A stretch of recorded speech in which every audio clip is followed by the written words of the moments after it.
Okay, so ready to dive into this whole soulmate thing. It's funny, you sent over this script, and at first glance, I thought, all right, classic soulmates, destiny, all that jazz. But then I really dug in, and you know what? There's actually some really interesting and practical stuff in here about love and relationships. hmm Like, way more than just the surface level, find your soulmate stuff. Yeah, it's like everyone's kind of obsessed with this idea of finding their perfect match, right? Like it's some kind of magic key to happiness and everything. Total fairy tale ending.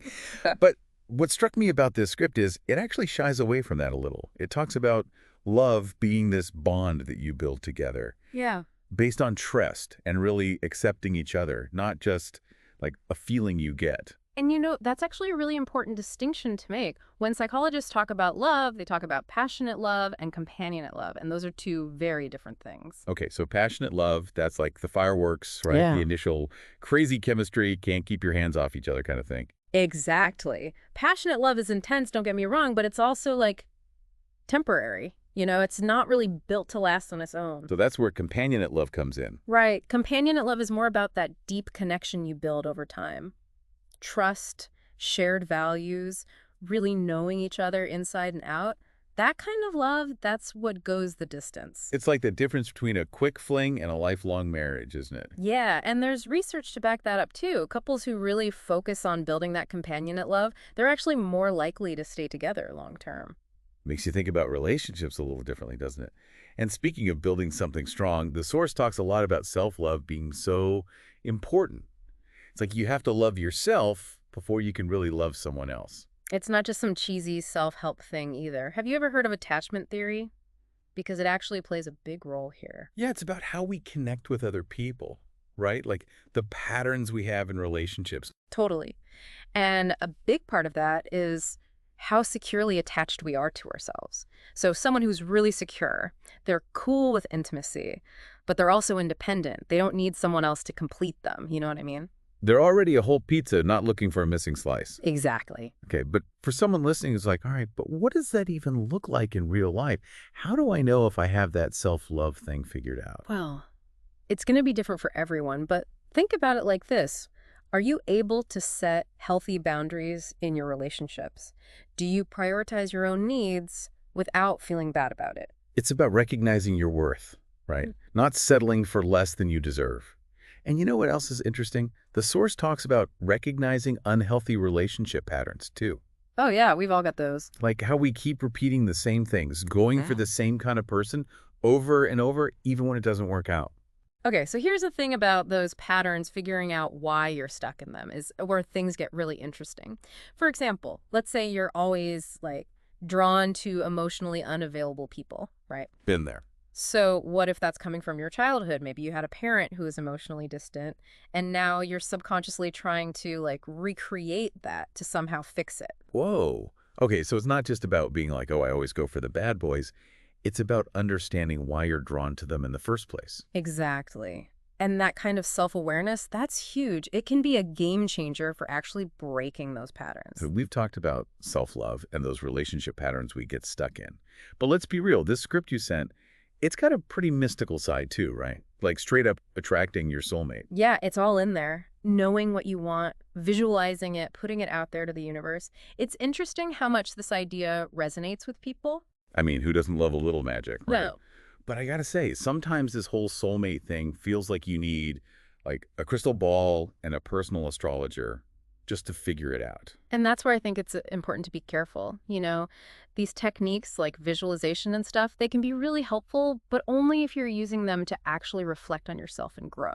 So it's not about picturing your soulmate with a specific job or like the perfect Instagram aesthetic. No, not at all. It's more about figuring out what a truly fulfilling relationship looks like to you, what really matters in a partner, or what kind of dynamic are you hoping for. Actually, the script even talks about authenticity, which goes back to that self-love thing we were talking about. It's like you attract what you put out there, right? So if you're being fake, you're going to attract fake. That makes sense. Be yourself and the right people will show up. Exactly.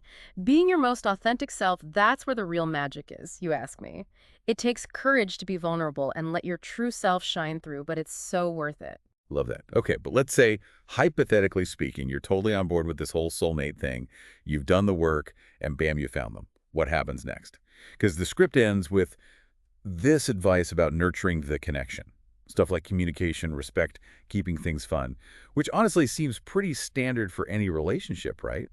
That's what's so fascinating to me. It's like they're framing this advice as being specific to soulmates, but isn't that what makes any healthy relationship work? It makes you wonder, are we putting too much emphasis on just finding a soulmate and not enough on like the everyday stuff that makes a relationship last? It's like we think finding the one means you just stop trying, you know? Yeah. But relationships take work no matter what. And that's a really good point. Is it possible we're so caught up in this idea of a soulmate that we forget about the actual, like, messy reality of building a life with another person? Totally. That initial spark, that feeling of, oh my God, this is it. It's amazing, but it's not going to last forever. And then the real work begins, right? The honeymoon phase can't last forever. Exactly. And the script, I think it kind of sets us up for this false expectation. Like, once you found your soulmate, it's all smooth sailing because, destiny. We could get a free pass on all the tough stuff that comes with being in a long-term relationship. Right. But in the real world, every relationship takes effort. It takes communication, compromise. And that's true, even if you believe you found your soulmate. It's almost like maybe the real magic isn't about finding some perfect match, but about choosing someone and then choosing them again and again, even when things get hard. You said it. Showing up every day for that person, going through the ups and downs together, choosing to love each other through it all, that's powerful. And that connection you build, that shared history, that can feel even more profound, even more meaningful than any idea of like preordained destiny. You know, it's funny. We talk about choosing someone over and over and building that connection, and it makes me think about this whole idea of just knowing when you've found the one. Like Yeah. the script we're talking about, it kind of just assumes that you'll know, but it never really says why or how. Yeah, and that's tricky, right? Because what happens when those rose-colored glasses come off a little? It's bound to happen in any relationship, right? Like what happens when you hit a rough patch and you start to question that feeling of like, oh, this is it. If you're only basing it on this idea of destiny, it's not a very strong foundation when real life hits, is it? It's like expecting that fairy tale ending, but not wanting to deal with any of the plot twists along the way. And real love, I mean, it's way more interesting than a fairy tale, isn't it? Absolutely. It's about figuring things out together, learning from each other, growing, and just choosing to be there for each other, even when it's tough.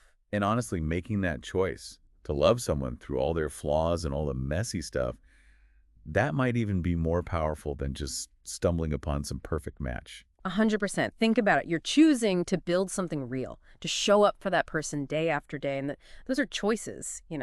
It's not some magical force making you do it. You're making that decision because you see something in that person, something worth fighting for. So maybe it's not about finding someone who's perfect from day one. Maybe it's more about finding someone who you want to keep choosing, even when things get hard. Yeah.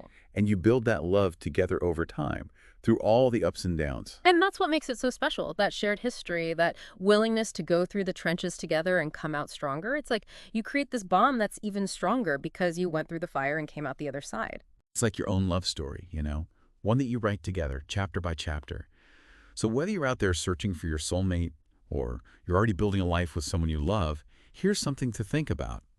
What if the real magic isn't about finding someone who's perfect on paper, but about seeing someone for who they truly are, all of it, and choosing to love them anyway, and building a love so strong, so real, that it becomes its own kind of magic? That's something to think about, right? Thanks for diving deep with us. We'll see you next time.